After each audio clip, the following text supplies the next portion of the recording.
Larry, what do you have for us? All right, Jimmy, the stall speed recovery and the scandals are killing Obama's chances for re-election. Good evening, everyone. I'm Larry Kudlow. This is the Kudlow Report. Yeah, the stall... All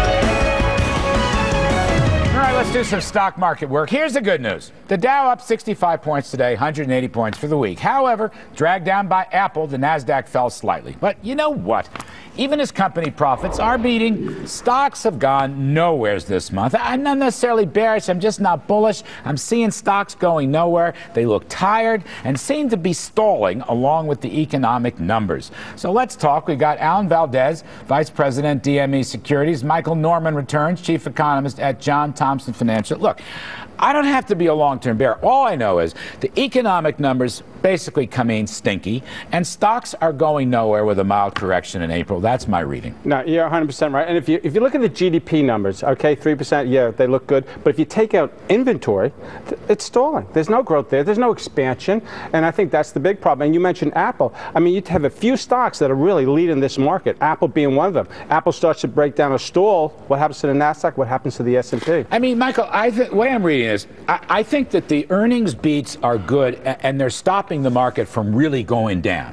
But I think the market started this decline when the economic numbers started coming out, you know, including the jobs report. And when you look at the chart, it's just kind of flat to down. What's your take? It's hard. I like to be optimistic, but it's hard. I know, you're always optimistic. Yeah, I try. Really, you're setting me back here. But look, the numbers have been stinky for a long time, okay? With the exception of several quarters here and there, we get a pop. But, I mean, we've been running with a big output gap for a long time. The stock market is what? The Dow is like 7% only below its all-time highs. Larry, I look at one number, and that is the deficit as a percent of GDP. At 7% of GDP, it seems to me sufficient enough to support aggregate demand. So we're going to cruise along at 2%. Deficits are bad, not good. They're Why bad. Do you think they're good? Because deficits just suck private capital out of the economy and waste money. The deficit equals the net savings and income of the non-government. When the government spends more than is taken in, it goes to someone. Those dollars go to someone, right? And look at Europe, where they're trying to shrink deficits. They're going into recession. Here, it's what, in my opinion, it's what kept us out of a recession. There is no real growth. I mean, here's the thing about earnings. Earnings are beating expectation, but their growth rate is still small. Now, I'm glad, I'm an optimist on earnings, but in terms of playing this market, to make me excited, I can't get excited right now. You know, I've tried almost everything, and I'm getting very tired. We always hear that the S&P is undervalued. One of the reasons it's undervalued is because no one's buying into the equity market right now. And if you look at the stock market, if you look at the volume, but more importantly, if you look at what's really going on, the ETFs are now the tail that wags the dog.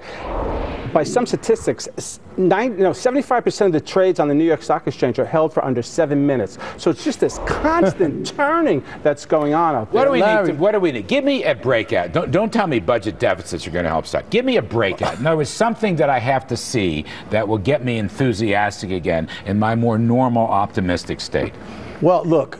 This is the environment we're in. And you could have made this case, this bearish case, when the Dow was at 7,000, 8,000, 9,000, but it's been climbing this wall of worry. The conditions, I think, if you look at the 3 L's, low interest rates, low inflation, low labor costs, you make a case to me that that's not good for equities. It is. It's always historically been good for equities. If we don't go into recession, if we continue at this 2.5% growth, then we're not going to go into recession. Well, that's the answer. It's just kind of boring right now. That's my biggest problem. Alan Valdez, Michael Norman, thanks very much, guys.